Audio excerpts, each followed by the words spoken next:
Every now and then I get a bike in for testing that, despite its unassuming stance, turns out to deliver an experience that just surprises me. Like this bike, it's not built for speed, it's not packed with tech, and it's not meant to do a whole lot except for, well, just cruise. So this is the Retrospec Chatham Rev Plus. It's just a step-through beach cruiser e-bike that's got Class 2 speeds, it has a really plush ride, and frankly, it's just plain fun to ride. But whether or not I had fun is pretty irrelevant to you and your bank account, which I get. So let's do a deep dive on the specs, we'll talk about how it really does perform, we'll go out for a ride, and we'll do a full rundown in this review of the Retrospec Chatham Rev Plus.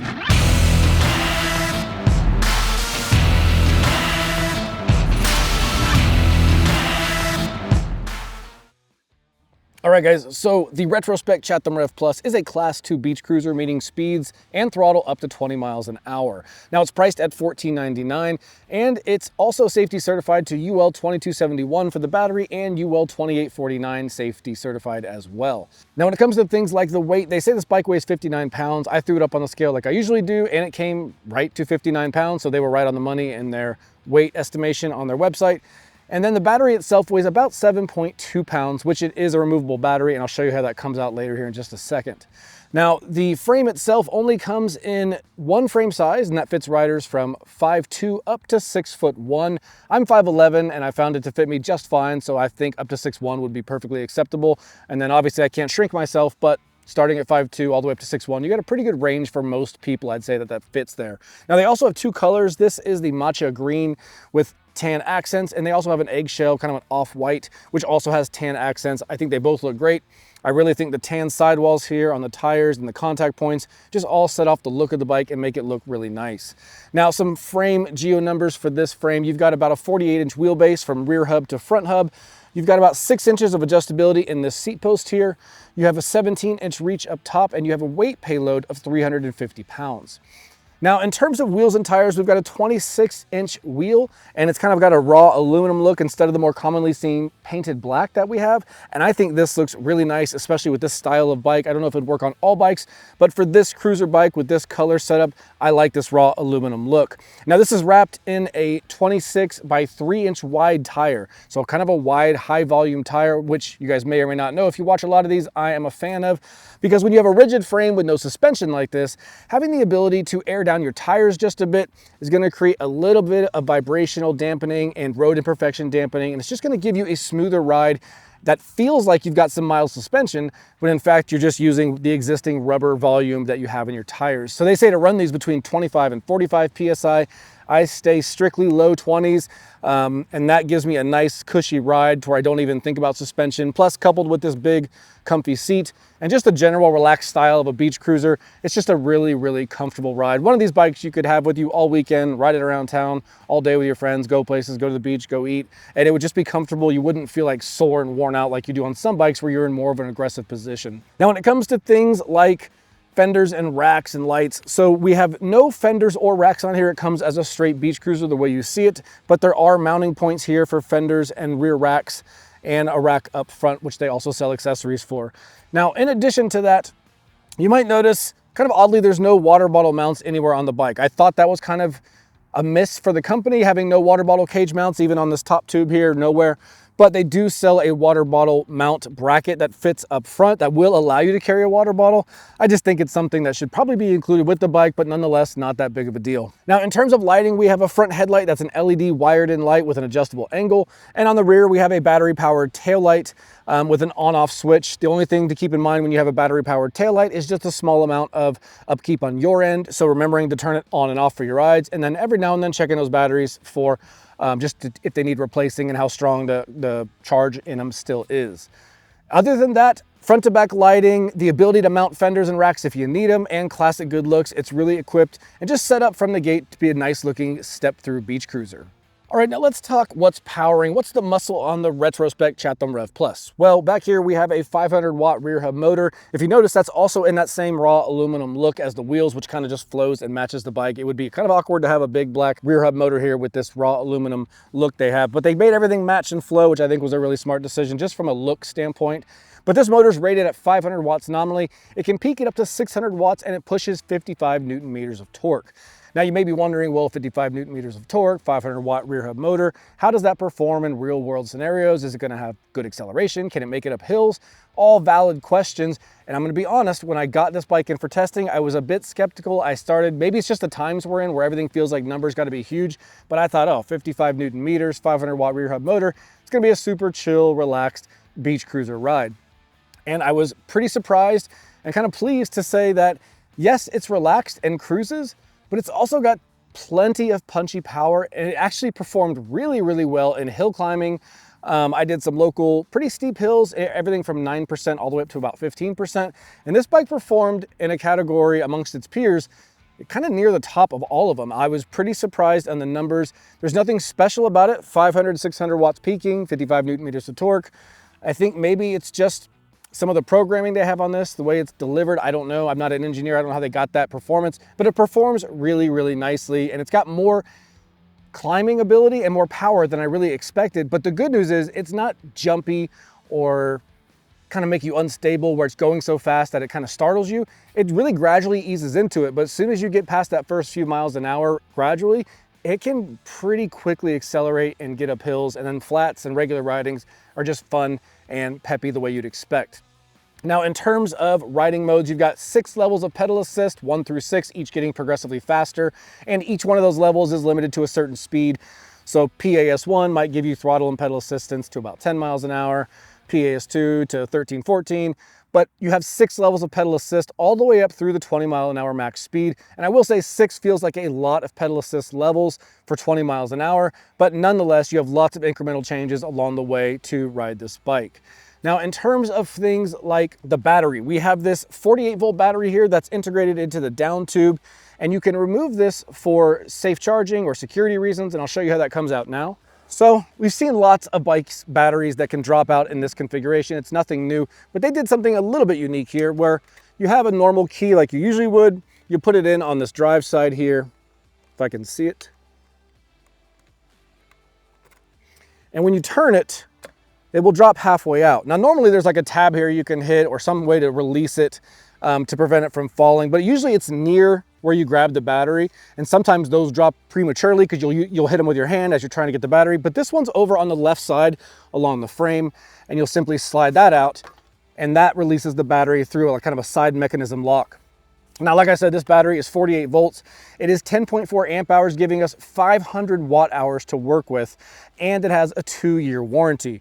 Now, in terms of warranty, one cool feature about Retrospec is their frames have a limited lifetime warranty, so original purchaser, build quality defects, things like that. But nonetheless, lifetime warranty on the frame, and then 2 years on these electrical components. So a standard solid warranty there for this bike. Now, in terms of range, they say this battery combo with this motor will get up to 52 miles, and I ran it in 2 tests. So on minimum pedal assist, so PAS1, going pretty slow, I covered 56 miles, so exceeding that range.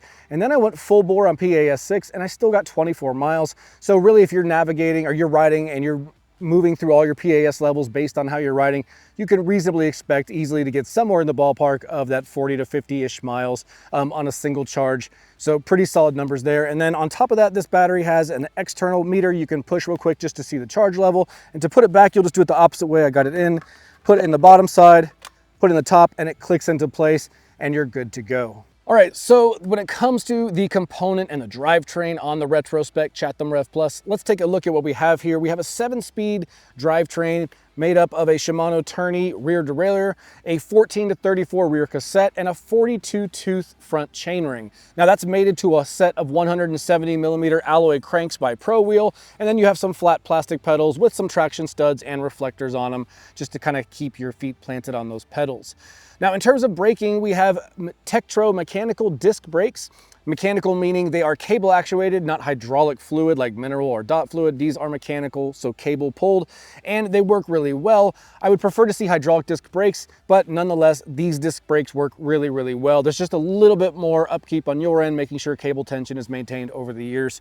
But even with hydraulic disc brakes, you're gonna have some maintenance and maintaining as well. So nothing, it's kind of a wash, I guess, more of a preference for me. Now, in terms of the saddle here, we have this comfort saddle. This comfort saddle has got a wide platform to it, a short nose on it, and it's one of those really comfortable saddles, which you'd expect on a cruiser bike. You've got a nice, relaxed, kind of laid back way to ride. And this saddle is one of those ones you could sit on for many hours and it would not drive you crazy, or at least for me, I thought it was really nice. Now up front and in the rear, you see no suspension. Again, I resort to airing down on tires just a bit and then relying on the bike's geometry, that relaxed riding position and the soft seat here. Between the tires, the seat, and the riding position, it's a very, very comfortable ride.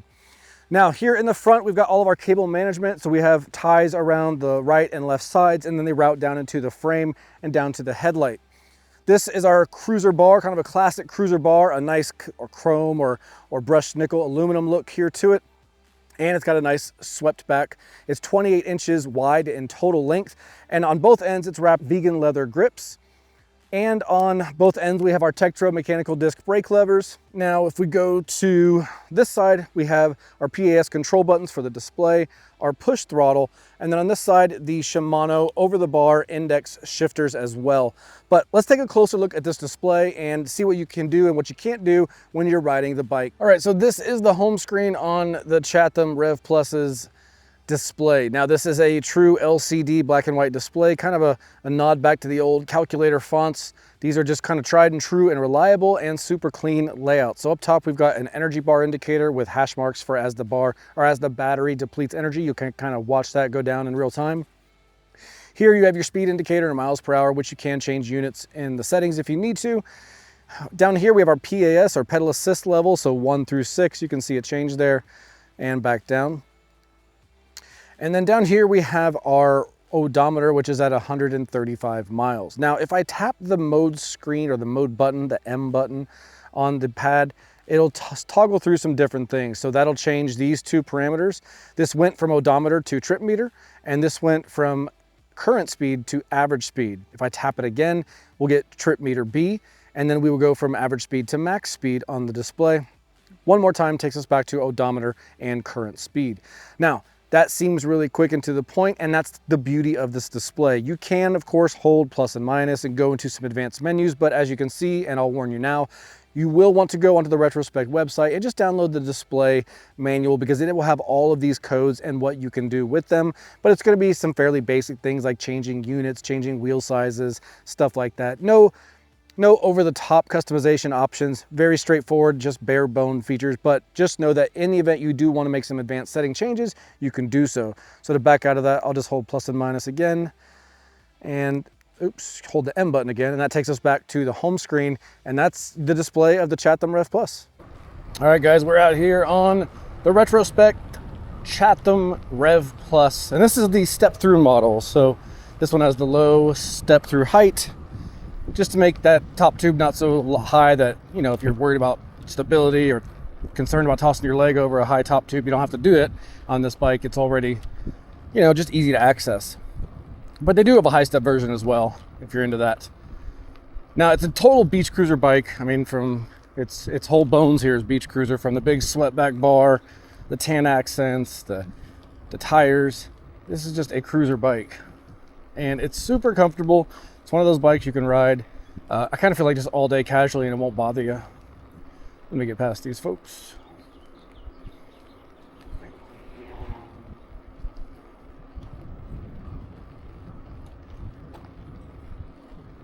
We're gonna go up ahead here, kind of play with the speeds and the braking. All right, so start with the basics. We've got a 500 watt rear hub motor. Now this motor can peak at 600 watts and has 55 Newton meters of torque. And it runs on a cadence sensor. So if you're not sure what that means, there's basically two types of sensors that activate the motor and how you receive the power. A cadence sensor, as soon as you start spinning the pedals, it tells the motor, hey, they want to go, they're turning the pedals, and it gives you power. Just kind of full power or no power. A torque sensor is going to measure via torque and cadence how fast and how much pressure you're using in the pedals to dynamically apply and dial back and add and just kind of adjust power on the go based on your effort for a more natural feel. So cadence sensors are more of a budget option, all or nothing power, and then they limit each level of pedal assist to a certain speed, so it knows when they stop giving you power based on a certain number of speed. So like right now I'm in PAS 2, And you can hear the motor a little bit, but if I go to PAS1, you'll hear the motor just cut off. It won't slow down, it'll just turn off. So right, let me slow down just a little bit because there we go. Right here, and I'll hit it. Right there, it just cuts off. And I'm doing all manual power. But you see I'm still in PAS1, so if I slow down to like 7 or 8, PAS1 will kick on. And I don't know why that display is stuck at 14.1 miles an hour. But you can hear the PAS cadence sensor kick on. And then right around 11, it cut out. Looks like our speed's coming back here. Wonder if we have a cadence sensor magnet out of alignment on the spoke. But this is a 9% little punchy hill. It's short, but it is 9%. There's a sign up there. Let's see how it does on throttle only with that 55 Newton meters. So I'm going to speed up. And here I am, just full throttle, 20 miles an hour. And so we're going to lose down to 17, 16, and we're already accelerating back up, 17, 18. So good power. I think 55 Newton meters of torque and a 500 watt motor on a bike like this that's not meant to move big 4-inch wide tires with knobby terrain and go off-road and uphills and things like that. It's more enough power just to cruise on paved surfaces, smooth sidewalks, paths, city streets, where it doesn't have a lot of resistance like an off-road trail. And it doesn't need it. It could just kind of truck along with the power that we have. Let me see if I can reset this display because it is really acting odd. Oh, I didn't have it on speed. I had it on average speed. Then there's max. So now let's go back. So it was working fine. I just had it on a different mode. But let's throttle up this next hill in this neighborhood. This one's about 5 to 7% and it lasts about a quarter mile. So as you can see, even though we're going uphill right now, it's just shooting straight up. The acceleration is very good on this. It's kind of surprising. It's much more peppy of a ride than I expected. When you look at beach cruisers and you see 500 watt rear hub motor, cadence sensor, you're thinking, oh, it's gonna be slow, it's gonna be kind of clunky. It's not. It's kind of peppy and smooth and fun. I think that's why I like beach cruisers in general. I do a lot of more performance style riding, you know, thinking about my FTP, my power, my cadence, my fueling, my body position, aggressive body postures for more like performance riding. And so when I get on a beach cruiser, it's almost just like being a kid again. You don't even think about what you're doing. You could care less. You're just cruising around. And we're still holding 20 miles an hour on this uphill. I mean, it's performing better than I even expected it to do. There's been several bikes in my other videos that have kind of slowed down on this hill. And so this one's just kind of crushing it. The one kind of Achilles heel on this bike that and I shouldn't even call it an Achilles heel because well, I'll let you guys figure it out. So the braking on here is mechanical disc brakes. The only difference between mechanical disc brakes and hydraulic disc brakes is mechanicals use a physical cable that goes from the brake lever to the caliper to pull it closed and pull it tight. Hydraulics just use a liquid like mineral oil or dot fluid to have better pressure, more immediate response. They're just a little bit more reliable. There's no cable tension loss. They're just a little bit better. So these are mechanicals, but it's not a super big off-road bike. You don't need crazy technical braking. And let's get up to over 20 and I'll just show you how these brakes work. All right, so we're about 22 miles an hour. 3, 2, 1. So it didn't do bad at all. A little longer than hydraulics might give you. A little bit longer stopping time or braking time, but not by a lot, maybe 10 to 20% longer. Because I do that hill a lot with hydraulic brakes more often. I can just kind of feel a difference. But it's certainly strong braking. You might have heard that little tire squeal there, because with cable actuated brakes, you just don't have as much finesse in the brake levers. You can apply them softly and get soft braking, like right here, I'm just slowing down. And if I hold them harder, I'll slow down harder.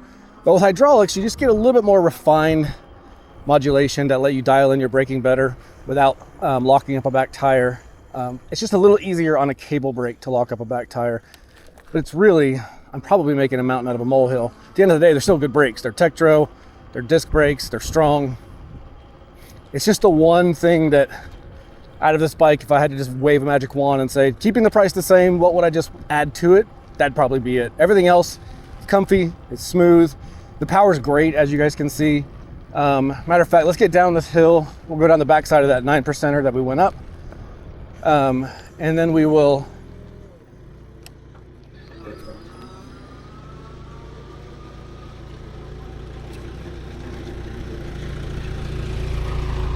all right, so we'll go down this and then we'll get to a flat spot and I'll show you the acceleration with the throttle. All right, so here we go. I'm gonna slow down again. So I'm gonna put in PAS 6. We're down to 0, 3, 2, 1. So not jumping off the start, but plenty of peppy pickup already. We're already at 15. And now we're already at 20. So just like that, you get your 20 miles an hour. It's really fast. You know, it's not a speedy moped bike or something that's just built to go crazy fast, but for a relaxed beach cruiser that's meant to get you around town, get you around the beach, you know, your weekend paths in your city, it does really good there. I'm gonna let this guy pass me.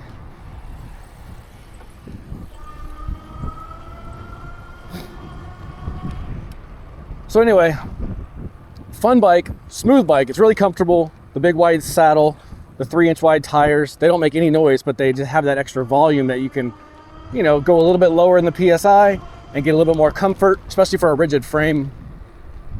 This is one of those bikes that whether you're a college student, a young person working downtown, or a tired person who just wants a fun bike, this is one of those kind of anybody's bike, including myself, who rides usually bikes that are kind of performance oriented and a little bit higher end.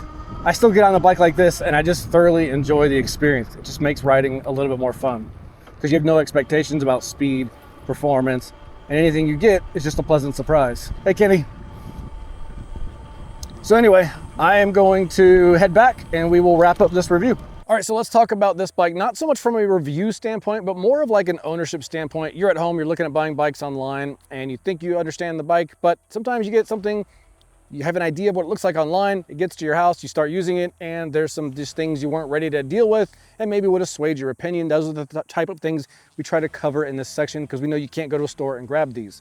So with that said, I'm gonna start with what I like, and then I'll move into some things that could be improved. So with what I like to begin with, it's a nice open frame design. It's gonna be easy to work on, everything from your rear derailleur and your components on your cassette to your chain ring. And then the only routed cables you have are going to be for your brakes and your derailleur, just like on a standard bike anyway. So no extra crazy tech in here you have to worry about, no 4G chips or anything like that. This is basically a classic bike that just has some modernization in terms of this rear hub motor and that battery. Now, another thing I like on here, and we don't see it as often as you'd think, and that is a film protection on the chainstay here. When this bike rides, that chain will wobble, especially on gravel or imperfect road surfaces, and that will eventually start slapping this bar. That's why there's so much grease on it already, which is normal on every bike, but brands don't always put in some sort of film protection here, and they've done that here, and that's just gonna go a long way in protecting that frame, which, as a reminder, Retrospec offers a limited lifetime warranty on the frames themselves, so kind of double protected there, which is always a good thing. And finally, I know it's kind of a small thing, but putting the battery release latch on a separate area away from the actual release lock. I've dropped a lot of batteries in these reviews, and I find that when the release latch is right there at the front of the battery, like right here, it's easy sometimes when you're just grabbing the battery to accidentally knock that and the battery will drop when you're not ready. Having it here in a separate location that requires a separate hand just made battery drops smoother and ultimately safer for the battery because I wasn't mishandling them or losing control while I was doing it. Seems simple, but it goes a long way in just the daily ergonomics and use of the bike. Now for some things that I don't love about this bike, I'm gonna start back here at this tail light. So this tail light is battery powered, which is fine. You turn it on, you can see it works there. But like I said, battery powered lights require some babysitting. So you'll need to check the batteries every now and then, which I always forget that stuff. And even more so that I always forget is you'll need to remember to turn it on or off if you want to have it on your rides, because you have this physical switch here that basically activate and deactivate the light. Now, I will say on their website, they say on one of the parts of it that this has a braking highlight feature. So in other words, when you hit the brakes, it gets brighter like a standard brake light on your car. But I think that's a typo or some sort of error from a different bike that they put on this page, because this one, unless I'm just totally missing it, which I don't know how on a battery operated bike the brake lever could activate it, nonetheless, I think they advertise this as having a highlighted braking feature, but in actuality, I don't believe it does. So that's something to be aware of too. If you get that home and the website says it has a brake light and you get it home and it doesn't have a brake light, those are the things you'll want to know. In addition to that, and I already harped on it a little bit earlier, but I'm gonna do it one more time because I think it deserves a mention, no bottle cage mounts. So what is kind of the one prerequisite or one necessary thing when you ride a bike besides a helmet? It's pretty much gonna be bring water with you. Everyone who rides a bike wants to have their water with them. And if you buy this bike the way it is, you're just not gonna have anywhere to put your water bottle. Seems like a small thing, but it's also one of those small things that I think they could do before they ship it out to the customer. Now, I did say they have a bracket for sale that will let you mount a bottle, but I'd like to see that just tossed in with the price of the bike, even if they have to raise it a couple dollars, just make it easier for the customer. All in all though, you can still add a rear rack, put your bottles in there, you can have a bag on, put your bottles in there. I would just prefer to see a bottle cage on here. But aside from that, guys, this is a very straightforward bike. Like I said, simple classic cruiser looks, not a lot of crazy tech to worry about maintaining, software updates, none of that. This is one of those old school bikes that just makes riding a bike fun again. I almost had over 500 miles.